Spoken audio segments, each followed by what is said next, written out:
नमस्कार दोस्तों, कैसे हैं आप सब। आईबीएस के यूट्यूब चैनल पर आपका स्वागत करता हूं। इस वीडियो में हम देखने वाले हैं अप्रैल मंथ के सेकंड वीक के important financial and banking awareness, जो आपकी आने वाली सारी बैंकिंग एग्जाम्स के लिए बहुत ही ज़्यादा इंपॉर्टेंट होगी। वीडियो शुरू करने से पहले मैं ये कहना चाहता हूँ कि ये जो वीडियोज़ होंगी वो बाईलैंग्वेज होंगी, जिसके अंदर क्वेश्चंस जो होंगे वो इंग्लिश में होंगे और उनकी एक्सप्लेनेशन होगी वो हिंदी में होंगी। तो अगर आपको इसी तरह की और भी ढेर सारी वीडियोस चाहिए तो प्लीज़ हमारे चैनल को सब्सक्राइब करें और साथ ही साथ बेल आइकन को दबाना ना भूलें, ताकि आने वाली सारी वीडियोस की नोटिफिकेशन सबसे पहले आप तक पहुंचे। तो आइए शुरू करते हैं अप्रैल 8 से 15 तक के बैंकिंग एंड फाइनेंशियल अवेयरनेस। तो फर्स्ट क्वेश्चन है, what is the grant announced by US government for India through it's ad agency USAID। USAID का फुल फॉर्म है guys United state agency for international development. तो ये जो agency है इसके द्वारा कितना अमाउंट इंडिया के लिए ग्रांट किया गया है? तो आंसर है गाइस 2.9 मिलियन अमाउंट ग्रांट किया है। नेक्स्ट क्वेश्चन पे आते हैं। The reserve bank of India has relaxed norm to increase the number of days that a state and union territory can continue to overdraft to how many days. जैसे कि आप सब जानते हैं कि स्टेट और यूनियन टेरिटरीज हैं, वो क्या करती हैं कि आरबीआई से कभी भी इमरजेंसी में पैसे की ज़रूरत पड़ती है तो वो उनसे ओवरड्राफ्ट लेती है। तो ये जो ओवरड्राफ्ट की लिमिट थी वो पहले थी 14 डेज़ की, तो अब ये जो लिमिट है उनको बढ़ा करके उन्होंने कितना कर दिया है? तो आंसर है गाइस 21 डेज। 14 दिन से बढ़ा करके कितना कर दिया है? 21 डेज कर दिया है। नेक्स्ट क्वेश्चन पे आते हैं। With which company Punjab National Bank housing finance sign an agreement to raise the $75 million fund. तो Punjab National Bank housing finance के साथ कौन सी कंपनी ने टाई अप किया है जिससे Punjab National Bank housing finance ये $75 मिलियन फंड रेज कर सकती है? तो आंसर है guys Japan international cooperation agency. Next question पे आते हैं। What is the grant that was allocated by SAARC development fund for the कोविड-19 प्रोजेक्ट्स। तो सबसे पहले देखते हैं ये शार्क के बारे में। शार्क का फुल फॉर्म है south Asia association for regional corporation. तो इसके फुल फॉर्म से आप समझ गए होंगे कि इसका जो काम है वो है साउथर्न एशिया को डेवलप करना। अब इसके अंदर मेंबर कंट्रीज कौन कौन सी है गाइस? अफगानिस्तान, बांग्लादेश, भूटान, इंडिया, मालदीव्स, नेपाल, पाकिस्तान और श्रीलंका। ये जो कंट्रीज़ हैं ये इसकी मेंबर कंट्रीज़ हैं। तो इन्होंने सार्क जो डेवलपमेंट है उन्होंने कितना अमाउंट ग्रांट किया है कोविड-19 प्रोजेक्ट्स के लिए? तो आंसर है 5 मिलियन अमाउंट ग्रांट किया है। नेक्स्ट क्वेश्चन पे आते हैं। Name the public sector bank which has initiated 4 scheme to tackle the impact of कोविड-19। ये जो 4 स्कीम है वो कौन से ग्रुप ऑफ लोगों के लिए किया है? SHG, FPO and farming community. तो ये पब्लिक सेक्टर बैंक कौन सी है? Bank of Baroda. तो सबसे पहले देखते हैं एसजीए क्या होता है, एसएचजी क्या होता है। एसएचजी का फुल फॉर्म है सेल्फ हेल्प ग्रुप। इसके अंदर क्या होता है गाइज कि जो इसमें ग्रुप ऑफ वुमेन्स होती हैं जो थोड़े थोड़े पैसा इकट्ठा करती हैं और किसी को लैंड करती हैं, तो उससे जो इंटरेस्ट आता है वो उनकी इनकम हो जाती है। तो सेकंड पे आते हैं। सेकंड क्या है? एफपीओ का फुल फॉर्म है फार्मर प्रोड्यूसर ऑर्गेनाइजेशन, या तो आप इसको कंपनी भी कह सकते हैं। इसमें क्या होता है कि कम से कम 10 किसान या तो किसानी प्रवृत्तियों से जुड़ी हुई कोई भी 2 संगठन, ध्यान से सुनिएगा गाइस, कम से कम 10 किसान या तो किसानी प्रवृत्तियों से जुड़ी हुई कोई भी 2 संगठन मिल करके इस ऑर्गेनाइजेशन का गठन करते हैं। इसके अंदर किसान अपने प्रोडक्ट को डायरेक्टली दुनिया में किसी भी जगह बेच सकता है। तो इसकी ज़रूरत क्यों पड़ी? पहले क्या होता था गाइस कि अभी भी होता है ये कि जब किसान कोई भी चीज़ प्रोड्यूस करता है तो वो उसमें उसको प्रॉब्लम आती है, उसको प्राइस बराबर नहीं मिलती, ठीक है, उसके प्राइस के बीच में और जो मेन जो भाव होता है उनके बीच में ब्रोकर्स आ जाते हैं, ठीक है। और भी उनको सारी फैसिलिटीज़ मिल नहीं पाती। जैसे कि मंडी होती है तो मंडी में उनको वाजिब भाव नहीं मिल पाता है और ना ही कोई फैसिलिटी मिल पाती है जो गवर्नमेंट उनको देती है, तो उनको मिलता नहीं है वो सारी चीज़ें।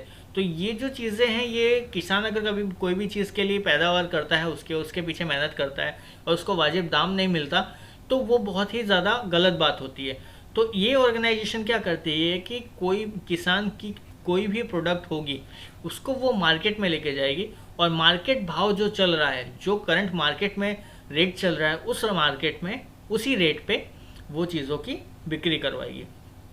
थर्ड है फार्मिंग कम्युनिटी। फार्मिंग कम्युनिटी भी ऑलमोस्ट इसके तरह है, एफपीओ की तरह ही है, लेकिन फार्मिंग कम्युनिटी में क्या होता है गाइस कि अगर ग्रुप ऑफ पर्सन जो किसानी करते हैं, वो खेती करते हैं और जो भी उनका पैदावार आता है, जो भी उनका प्रोडक्ट आता है, वो आपस में बांट लेते हैं, तो वो कम्युनिटी के थ्रू फार्मिंग करते हैं। नेक्स्ट क्वेश्चन पे आते हैं।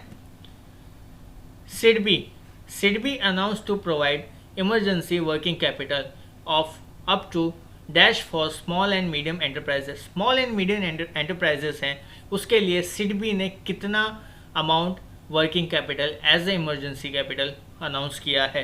तो कितना अमाउंट अनाउंस किया है गाइस? 1 करोड़ जितना अमाउंट अनाउंस किया है। नेक्स्ट क्वेश्चन पे आते हैं।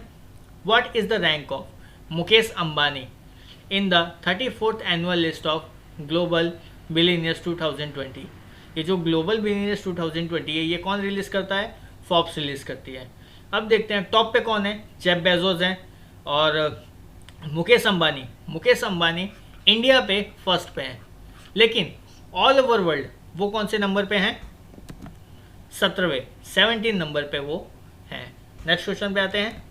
What is the approved amount under the India कोविड-19 emergency response and health system preparedness package by government of India?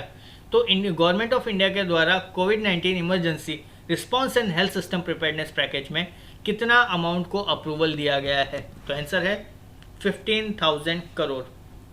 Next question पे आते हैं। Find the ecommerce company which tie up with ICICI Lombard and Go Digital Insurance companies to launch health insurance policy? तो कौन सी ऐसी e-commerce company है guys जिन्होंने ICICI Lombard और Go Digital Insurance company के साथ अपना हेल्थ इंश्योरेंस पॉलिसी रिलीज किया है? तो आंसर है गाइस फ्लिपकार्ट ने ये किया है। नेक्स्ट क्वेश्चन पे आते हैं। What is the unemployment rate in India during the March 30 to April 5, 2020 as per the Center for Monitoring of Indian Economy data? Center for Monitoring of Indian Economy CMIE, ये जो organisation है, ये Indian economy की monitoring करती है कि India में unemployment कितना है, इंडिया की ग्रोथ रेट कितनी है, जीडीपी कितनी है। बेसिकली ये डाटा रखती है अपने पास। तो उसके हिसाब से इंडिया में 30 मार्च से 5 अप्रैल 2020 के बीच में अनएम्प्लॉयमेंट रेट कितनी थी? तो आंसर है गाइस 23.4%। नेक्स्ट क्वेश्चन पे आते हैं। Name the small finance bank which launch digital banking platform name DigiGen. DigiGen करके जो डिजिटल बैंकिंग प्लेटफॉर्म है, वो कौन से स्मॉल फाइनेंस बैंक ने लॉन्च किया है? आंसर है Jana small finance bank. Next question पे आते हैं। What is the ADB's assured support package to India to fight COVID-19? अब ADB एशियन डेवलपमेंट बैंक, इन्होंने क्या बोला है इंडिया को कि आपको जो कोविड-19 के लिए लड़ने के लिए, उसके लिए हम एक अश्योर्ड, मतलब उन्होंने अभी फंड दिया नहीं है, बस वो अश्योरेंस दे रहे हैं, वो बता रहे हैं, वो भरोसा दिला रहे हैं कि हाँ हम देंगे ऐसा। तो कितना फंड के लिए बात की गई है? ये 2.2 बिलियन फंड का सपोर्ट का उन लोग ने एश्योरेंस दिया है। नेक्स्ट क्वेश्चन पे आते हैं। Name the Indian farmer RBI governor who has been part of IMF's 12 member external advisory group. सबसे पहले देखते हैं कि ये IMF का जो 12 मेंबर का एक्सटर्नल एडवाइजरी ग्रुप है, उसका काम क्या है? उसका काम ये है कि जो अभी आप जानते हैं कि कोविड-19 की वजह से आर्थिक जो वैश्विक इकोनॉमिक है, जो उसके ऊपर बहुत ही ज़्यादा असर पड़ा हुआ है। चीज़ें काफ़ी ज़्यादा मंदी आ गई हैं और बड़े बड़े देशों की हालत बहुत ज़्यादा ख़राब है। तो उसके लिए आईएमएफ क्या करता है, आईएमएफ पॉलिसीज़ बनाएगा और उसको उस आर्थिक मंदी से उबारने की कोशिश करेगा। तो ये जो एक्सटर्नल एडवाइजरी ग्रुप है वो उस पॉलिसी को देखेगी, उस पर अपना निरीक्षण करेगी, उसको जानेगी, उस पॉलिसी को के बारे में डिस्क्रिप्शन देगी वो, और अपना मत बताएगी कि ये पॉलिसी कैसा है, ये नीतियाँ कैसी हैं, क्या बदलना चाहिए, क्या नहीं बदलना चाहिए। ये जो एक्सटर्नल एडवाइजरी ग्रुप है वो करेगी। तो ये जो एक्सटर्नल एडवाइजरी ग्रुप है तो उसको अंदर इंडिया के एक फॉर्मर आरबीआई गवर्नर को हिस्सा बनाया गया है। तो वो कौन से गवर्नर है guys? Raghuram Rajan. Next question पे आते हैं। What will be the drop in global trade as per the annual trade statistic and outlook report release by the world trade organization for the year 2020। अब देखते हैं ये WTO है क्या। WTO का फुल फॉर्म है वर्ल्ड ट्रेड ऑर्गेनाइजेशन। इसका काम क्या है? इसका काम है कि वैश्विक तौर पे जो पूरी दुनिया में जो ट्रेडिंग है वो अच्छी तरह से हो, फेयर तरीके से हो। तो उसका काम है कि उसको मॉनिटरिंग करना, उसको रेगुलेट करना, ये सारी चीज़ें करना WTO का काम है। तो उन्होंने एक क्या बोला है कि जो 2020 है उसके अंदर जो ग्लोबल ट्रेड है वो डाउन जाएगा। तो कितने परसेंट से कितने परसेंट तक डाउन जाएगा गाइस? 13 to 32%, 13 से 32% तक। ये WTO का कहना है कि 13 से 32% तक जो ग्लोबल ट्रेड है वो डाउन चला जाएगा। नेक्स्ट क्वेश्चन पे आते हैं। Name the private sector bank which has extended the bank assurance with Max Life Insurance for 5 more years and dedicated to financial year 2021 as year of the customer। तो पहले देखते हैं ये बैंक assurance क्या होता है। बैंक assurance के अंदर थोड़ी सी जानकारी ले लेते हैं। बैंक assurance का आप देख सकते हैं बैंक प्लस इंश्योरेंस।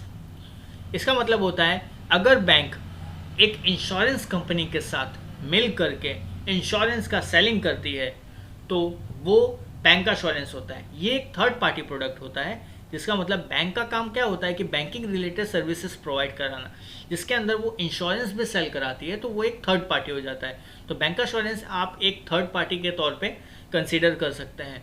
तो अब देखते हैं कि ये जो मैक्स लाइफ इंश्योरेंस है उसका क्या था कि किसी प्राइवेट सेक्टर बैंक है उसके साथ टाई अप था। तो अभी उन्होंने क्या किया है कि वो टाई अप को 5 साल और बढ़ा दिया है, एक्सटेंड कर दिया है, और कि हम 5 साल और टाई अप में रहेंगे। और उन्होंने फाइनेंशियल ईयर 2021 को ईयर ऑफ द कस्टमर घोषित किया है। तो ऐसा कौन सा बैंक है गाइस? Yes bank.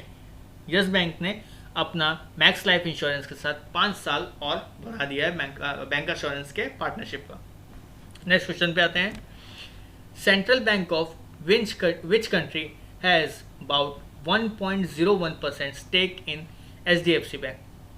कौन सी कंट्री की सेंट्रल बैंक है उन्होंने HDFC बैंक नहीं होगा एक्चुअली गाइस, HDFC लिमिटेड के 1.01% स्टेक खरीद लिए हैं। तो कौन सी बैंक है? चाइना की पीपल्स बैंक ऑफ चाइना। जैसे इंडिया की RBI है रिजर्व बैंक ऑफ इंडिया, वैसे ही चाइना की बैंक है पीपल्स बैंक ऑफ चाइना। तो अभी देखते हैं कि गाइस कि ये जो HDFC लिमिटेड है इसके अंदर क्या होता है कि HDFC लिमिटेड के अंदर बहुत सारी चीज़ें आती हैं। जैसे कि HDFC के अंदर HDFC लाइफ जो उसका इंश्योरेंस बेचता है, HDFC बैंक जो उसकी बैंकिंग सर्विस करते हैं, HDFC पेंशन जो पेंशन फंड को देखते हैं, HDFC हाउसिंग वो है। तो ग्रुप फाइनेंस आ गया। तो ग्रुप ऑफ कंपनीज इसके अंदर आते हैं। तो ये जो 1.01% है ना, ये अभी एक बार में नहीं खरीदा है। जो चाइना की पीपल्स बैंक ऑफ चाइना है उन्होंने एक बार में नहीं खरीदा है, पहले से ही चाइना की पीपल बैंक ऑफ चाइना के पास 0.80% तो शेयर पहले से थे ही।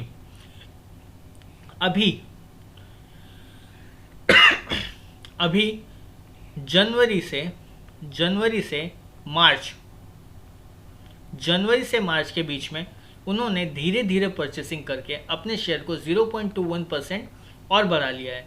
तो अप्रॉक्सली इनका जो HDFC के अंदर जो स्टेक है वो 1.01% हो गया है।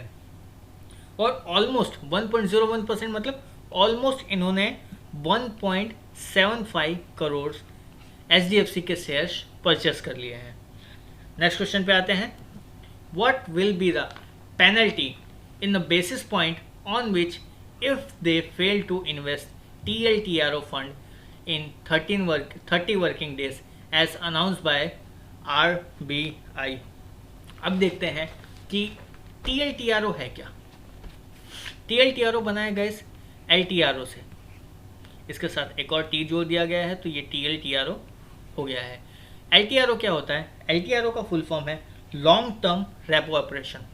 Long term repo operation, repo operation जो होते हैं उसको लॉन्ग टर्म कर दिया जाता है तो वो लॉन्ग टर्म रेपो ऑपरेशन हो जाता है, और इन्हीं लॉन्ग टर्म रेपो ऑपरेशन को टारगेट बेस पे कर दिया जाता है तो ये TLTRO हो जाते हैं। अब देखते हैं LTRO क्या होता है। LTRO का मतलब होता है कि आप जानते हैं गाइस कि जब RBI बैंकों को रेपो रेट पे पैसा देता है, जैसे जैसे अमाउंट जैसे जैसे टाइम पीरियड बढ़ता जाएगा वैसे वैसे परसेंटेज बढ़ता जाता है, परसेंटेज इंक्रीज होता जाता है। ठीक है, तो जैसे जैसे अगर अमाउंट जो भी हम पैसे लेते हैं, जो RBI से बैंक पैसे लेता है तो अमाउंट के साथ साथ पैसे भी बढ़ता है। जैसे आपने 4 महीने के लिए लोन लिया तो वो जो इंटरेस्ट होगा वो बढ़ जाएगा, या 6 महीने के लिए लोन लिया तो वो जो इंटरेस्ट होगा वो बढ़ जाएगा। तो RBI ने क्या बोला है कि ऐसी जो क्रिटिकल सिचुएशन है, क्रिटिकल सिचुएशन जैसे कि कोविड-19 आ गया है तो क्या हुआ है कि मार्केट में सब कुछ बंद हो चुका है। तो क्या हुआ है कि इसके अंदर कि बैंक ने क्या किया है, RBI ने क्या किया है कि एक TLTRO करके निकाला। ये जो है वो दूसरा 2.0 है।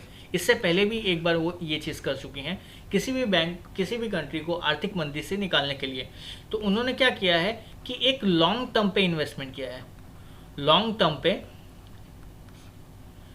टर्म पे उन्होंने एक अमाउंट को बैंक को दिया है कि जिसके अंदर बैंक, अब ध्यान से सुनिएगा गाइस, बैंक जो है RBI को गवर्नमेंट सिक्योरिटी देती है और बदले में RBI बैंक को फंड देता है, और जो फंड देंगे वो रेपो रेट पे देंगे। अब बोलेंगे आपकी डिफरेंस क्या हुआ, तो डिफरेंस ये है गाइस कि इसको बैंक, ये जो प्रोसेस है इसको वो लॉन्ग टर्म के लिए देती है। मिनिमम ये 3 इयर्स के लिए होता है। 3 साल के लिए बैंक RBI से रेपो रेट पर पैसा ले सकता है। ठीक है, और अगर इनको टारगेट दे दिया जाए कि आपको इन्हीं सेक्टर में पैसे इन्वेस्ट करने हैं, इन्हीं सेक्टर्स को पैसे देने हैं, तो ये हो जाते हैं TLTRO, targeted long term repo operations. इसके ऊपर मैं एक अलग से वीडियो बनाऊंगा जिसके अंदर मैं आपको ब्रीफली समझाऊंगा कि TLTRO होता क्या है, ये कब यूज़ किया जाता है, RBI ने अभी रिसेंटली यूज़ करके क्या क्या कदम उठाए हैं, क्या क्या निर्णय लिए हैं जो हमारे इंडियन इकोनॉमी पे क्या असर डालेंगे। इसके लिए मैं एक अलग से वीडियो बनाऊंगा। ये काफ़ी ज़्यादा बड़ा टॉपिक है जिसके अंदर हम अच्छे से बात करेंगे। तो नेक्स्ट क्वेश्चन पे आते हैं गाइस। इसका आंसर है गाइस कि जो पेनल्टी है, अभी क्या बोला है इस क्वेश्चन के अंदर कि जब TLTRO का जो फंड है, अगर कोई भी बैंक इसको इन्वेस्ट करने से चूक जाती है या इन्वेस्ट नहीं कर पाती है या फंड को प्रॉपरली इन्वेस्ट नहीं कर पाती है, तो वो भी कितने दिन के अंदर, 30 दिन के अंदर, तो RBI उसको कितने बेसिस पॉइंट की पेनल्टी लगाएगा। तो इसका आंसर है 200 बेसिस पॉइंट। कितने बेसिस पॉइंट की? 200 बेसिस पॉइंट का पेनल्टी लगाएगा। नेक्स्ट क्वेश्चन पे आते हैं। What is the interest rate in RBI's new series of the sovereign gold bond scheme, namely sovereign gold bond 2020-21 for first half of financial year 2021। अब सबसे पहले देखते हैं सोवेरियन गोल्ड बॉन्ड है क्या। आप जानते हैं कि हमारे इंडियन कल्चर में गोल्ड को परचेस करने की प्रथा बहुत है। हम कोई भी त्यौहार आता है या कोई भी अच्छी तिथि आती है तो हमारे घर में गोल्ड खरीदा जाता है। तो आरबीआई ने क्या बोला कि जो हमारा जो गोल्ड का इंपोर्ट है वो बहुत ज़्यादा होने लगा था। तो आरबीआई ने एक तरीका निकाला जिसके अंदर फिजिकल फॉर्म में ना गोल्ड हो करके पेपर के फॉर्म में या डिजिटल फॉर्म में होता है ये। इसके अंदर कैसा होता है कि करंट प्राइस पे आपको जो गोल्ड की जो बॉन्ड की प्राइस है उस पर खरीदा जाता है और एक टाइम पीरियड होता है 8 साल या 10 साल का टाइम पीरियड होता है। तो उस टाइम बाद उस बॉन्ड की कीमत करंट गोल्ड प्राइस जितनी हो जाती है। जो उस टाइम का गोल्ड प्राइस होगा उस गोल्ड प्राइस पे आपको मिलेगा। जैसे कि एग्जांपल करते हैं कि एग्जांपल देते हैं आज 40,000 का गोल्ड है, ठीक है, 40,000 का 10 तोला आपको गोल्ड मिलता है। तो इसी प्राइस पे सोवरेन गोल्ड बॉन्ड हम ले लेंगे। अब 10 साल बाद उसी गोल्ड की प्राइस 60,000 हो गई। तो एक सबसे पहली चीज़, तो जब ये 10 साल बाद ये मैच्योरिटी आएगी तो 60,000 रुपये उसको मिल जाएंगे, ठीक है। तो इसके अंदर क्या होता है गाइस कि जो सोना हमको बाहर से इंपोर्ट कराना पड़ता है उसकी भी टेंशन खत्म हो गई क्योंकि हमें इंपोर्ट नहीं करना है।